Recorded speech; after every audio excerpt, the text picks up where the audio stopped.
practice in the same way that learning a musical instrument is or playing a musical instrument is. It doesn't ever end. Even the most accomplished musician on the planet picks up her instrument or and practices every single day.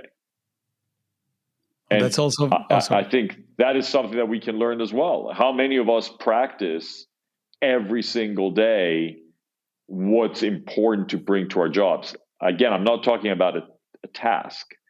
We all do tasks every day, but do we work on ourselves every day as much as we work on our tasks? As much as a musician doesn't just play scales up and down, right? I mean, they push themselves every day to become better. And it's an unending process. It doesn't end. I think that's a great analogy. And because if you always play the same, it doesn't make you better. And I think that's the great analogy between business and also music. You have to see it broader. You have to experiment. And in business, sometimes we think if we get a conductor, someone that tells the others when to play and how to play, which, by the way, the conductor does much more. But this is more the metaphor of the conductor. And I think I would love to switch from the metaphor of the conductor to the analogy of the producer that sees the whole field and tries to zoom in and zoom out, what you said earlier, to make this as a skill. And I think great conductors they did this too.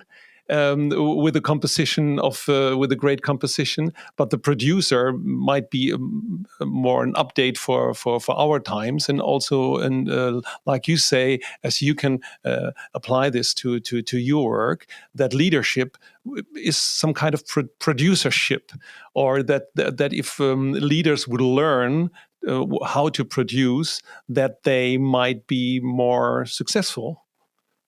In Two Beats Ahead, in the book, we have this quote from a very well-known producer called T-Bone Burnett, who says, "I don't care what you're playing, I care who's playing it." And that's what we're talking about, that at the end of the day, in order to bring out the best of people, it's not about what they do, it's about who they are. And we forget that. In business, we forget that. You know what's been fascinating in a meta way for me, as we were discussing at the beginning of this podcast, when you're promoting a book, you go out there and you do exactly what we're doing right now. You talk to a lot of people, and you do a lot of podcasts and other interviews. And I've been playing the podcasts back, and it's been interesting because beyond just examining your own performance, you realize that you're learning from yourself, which ultimately is another thing that musicians do, right?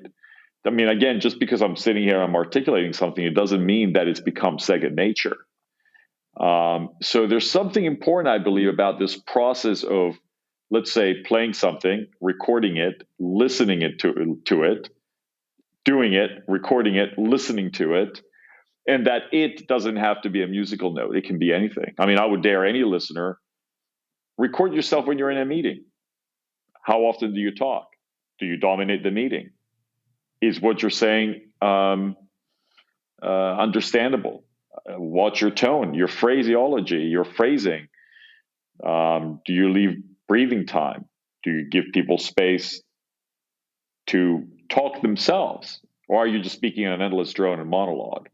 I mean, even just something like that is something we can learn from musicians. We don't necessarily go deep into this in the book, but I'm hoping that when people read Two Beats Ahead, and let's say the chapter of demoing, which is one, that this concept sort of jumps out as well.